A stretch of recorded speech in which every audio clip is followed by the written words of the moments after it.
Second half దద్దరిల్లిపోద్ది అంటూ Gudivada comedy. వివరాల్లోకి వెళ్ళినట్లయితే ఐటీ శాఖ మాజీ మంత్రివర్యులు Gudivada Amarnath daily press meet పెడతా ఉన్నారు, కాంట్రవర్షియల్ చేస్తూ ఉన్నారు. మొన్ననే హోమ్ మినిస్టర్ అనిత గారి మీద అనుచితమైన వ్యాఖ్యలు, ఈ క్రమంలో నేను తగ్గేదే లేదు, క్షమాపణ చెప్పడం, అది ఇదని మరలా ప్రెస్ మీట్లు. ఇవన్నీ అలా ఉంచితే నిన్న మరలా ప్రెస్ మీట్ పెట్టారు. ఏమిటి ఈ ప్రెస్ మీట్ల ఘనత? డైలీ ఏముంటుంది పెట్టడానికి అని అంటే బహుశా పైనుంచి వచ్చిన ఆదేశాలేమో. పైగా వేరే వాళ్ళందరూ పెడితే ఒకెత్తు, గుడివాడ అమర్నాథ్ పెడితే ఒకెత్తు. ఎందుకంటే ఆయన ట్రాక్ రికార్డ్స్ ఇవన్నీ కనుక చూసినట్లయితే ఖచ్చితంగా అది కామెడీ షోగానే భావిస్తూ ఉంటారు ప్రజలు అని చెప్పి చాలామంది అభిప్రాయపడుతూ ఉన్నారు. సరే, మీరు ఏమనుకుంటున్నారు అనేది కూడా కామెంట్ సెక్షన్లో తెలియచేయండి అనుకోండి. అయితే ఇక్కడ గుడివాడ అమర్నాథ్లో ఉన్న స్పెషాలిటీ ఏంటి అంటే, ఆయన మినిస్టర్గా చేసినటువంటి చేష్టలు, అప్పుడు మాట్లాడిన మాటలు, దాని ఫలితమో ఏమో తెలియదు, కానీ స్టేట్ మొత్తం మీద హైయెస్ట్ మెజారిటీ సాధించింది ఈయన పైనే. అంటే అంత తేడాతో ఓడిపోయింది ఈయనే. సో మరి అటువంటి ఆయన స్టేట్లోనే వర్స్ట్గా ఓడిపోయిన క్యాండిడేట్ ఈయన. మరి ఏ రకంగా ఛాలెంజ్లు విసురుతారు ఏంటి అనేది ముందుగా ఛాలెంజ్ ఏంటో చూద్దాం.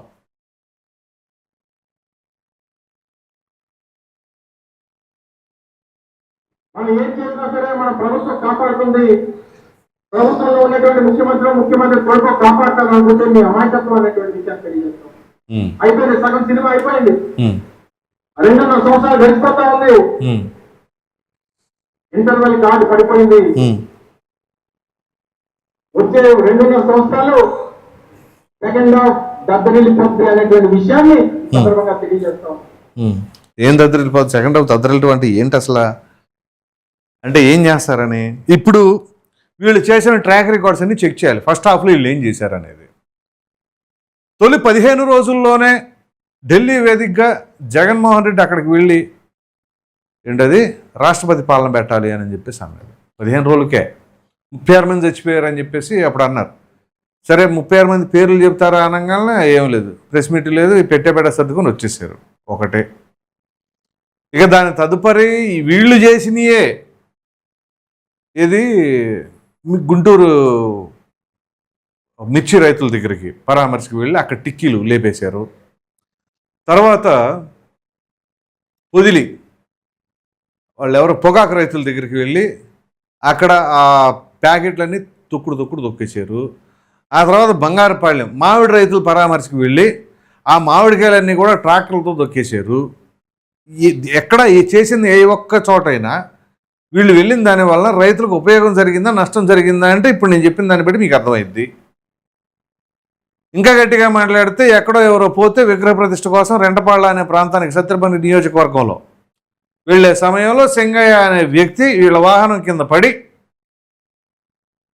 ప్రాణాపాయ స్థితిలో కొట్టుమిట్టాడుతూ ఉంటే చక్కగా లాగి పక్కన పెట్టేసి హాస్పిటల్ కూడా తరలించకుండా వెళ్ళారు. ఆ తర్వాత ఆయన రుచి నేడు, ఆ తర్వాత పరామర్శ కూడా చేయకుండా ఆ కుటుంబీకుల్ని ఇంటికి పిలిపించుకుని పరామర్శ చేసిన ఘనత జగన్మోహన్ రెడ్డిది. ఇంకా ఏమేం చేశారంటే ట్రాక్ రికార్డులు చాలా ఉంటాయి. అంతెందుకు, అక్కడ విజయవాడలో ఆ బొడమేరు వాగు పొంగినప్పుడు, ఆ కట్ట తెగిపోయినప్పుడు, విజయవాడ మునిగినప్పుడు ఏదో సహాయ పేరు మీద పార్టీ ఏదో చేస్తుందిలే అనుకుంటే అక్కడికి వచ్చారు. బ్రహ్మాండంగా 4 మాటలు చెప్పారు. ₹1 కోటి నేను ప్రకటిస్తున్నానన్నారు, ప్రకటించారు, కానీ దాని మీద కమిటీ వేస్తానన్నారు. ఆ కమిటీ ఏమైందో తెలియదు, ఆ ₹1 కోటి ఏమైందో తెలియదు. ఇంకా ఏం చేశారు? ఇదిగో ఎక్కడికి వాళ్ళు పోతే వీళ్ళ దగ్గరికి, వీళ్ళు పోతే వాళ్ళ దగ్గరికి, ఇదే పరిస్థితి. చివరికి ఎక్కడికక్కడ దేన్ని దాన్ని ఉపయోగించుకునే విధానం. చివరికి మొన్న స్టీల్ ప్లాంట్ దగ్గర జరిగిన దురదృష్టకరమైన ఘటన, అక్కడికి వెళ్ళి కూడా ముందు అసలు బాధితులను పరామర్శించాలా, ఎక్స్గ్రేషియా ప్రకటించే పనిలో ఉండాలా? మరి అంటే ఎక్కడికక్కడ దాన్ని అడ్వాంటేజ్ కింద యూజ్ చేసుకుందాం అనే విధానమా?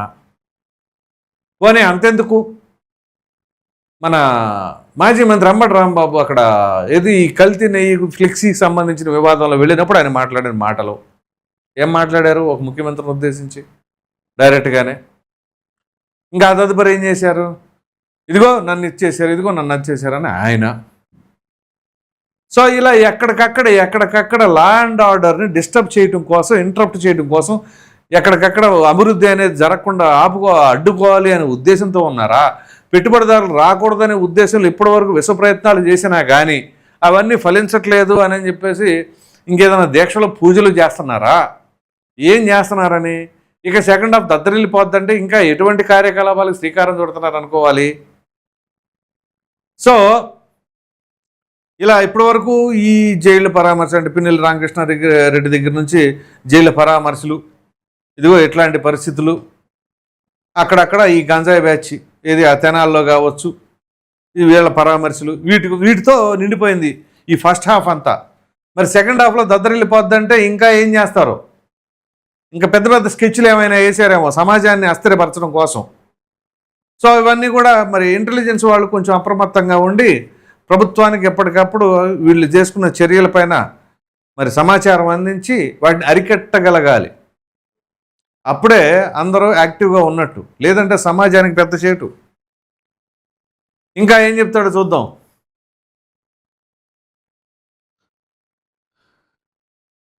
ఈ సినిమాలో విలన్లు చంద్రబాబు నాయుడు కొడుకు లోకేష్ అనేటువంటి విషయాన్ని తెలియజేస్తా ఉన్నా.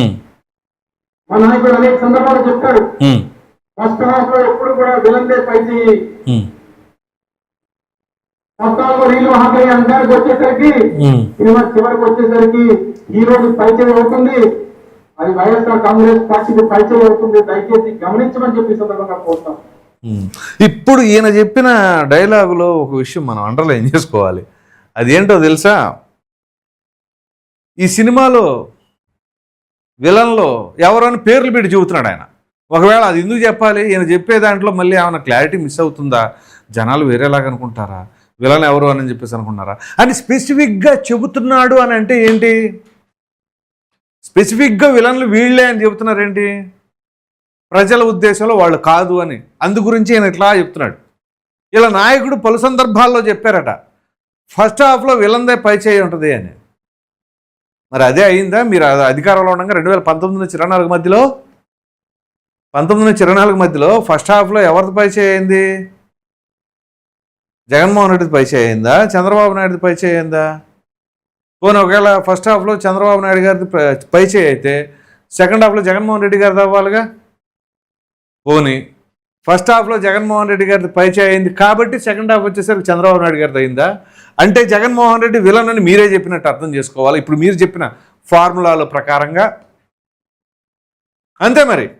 ఫస్ట్ హాఫ్లో వాళ్ళ నాయకుడే చెప్పాడు, జగన్మోహన్ రెడ్డి చెప్పాడంట పలు సందర్భాల్లో. మరి ఎన్ని సందర్భాలు వచ్చినప్పుడు చెప్పారో కానీ పలు సందర్భాల్లో చెప్పారు ఫస్ట్ హాఫ్లో విలన్దే పై చేయి ఉంటుంది అని. మరి ఆ లెక్కలో ప్రజలు ఇచ్చిన తీర్పు ప్రకారంగా ఫస్ట్ హాఫ్లో జగన్మోహన్ రెడ్డి పై చేయి అయిందా? బహుశా అయ్యి ఉండొచ్చు. ఎందుకంటే లోకల్ బాడీ ఎలక్షన్లు అప్పుడు చేసిన విధ్వంసాలు, నాయకుల పైన చేసిన దాడులు, సామాన్యులు లేదా అభ్యర్థులు నామినేషన్లు వేయడానికి వెళ్తున్నప్పుడు కానీ వాళ్ళని అడ్డుకోవడం, నామినేషన్ వేయకుండా ఉండడం. సో వీటన్నిటి క్రమంలో మరి దాన్ని అలాగే పరిగణించారేమో బహుశా. కానీ ఇప్పుడు అట్లాంటివి జరగట్లేదే. వైసీపీ వాళ్ళు బ్రహ్మాండంగా ఛాలెంజ్లు విసురుతున్నారు, ప్రెస్ మీట్లు పెడుతున్నారు, ఇదిగో తెలుగుదేశం పార్టీ దిమ్మల బాగలు కొడుతున్నారు, అన్నీ చేసుకుంటూ వెళ్తున్నారు కదా ఎక్కడికక్కడ.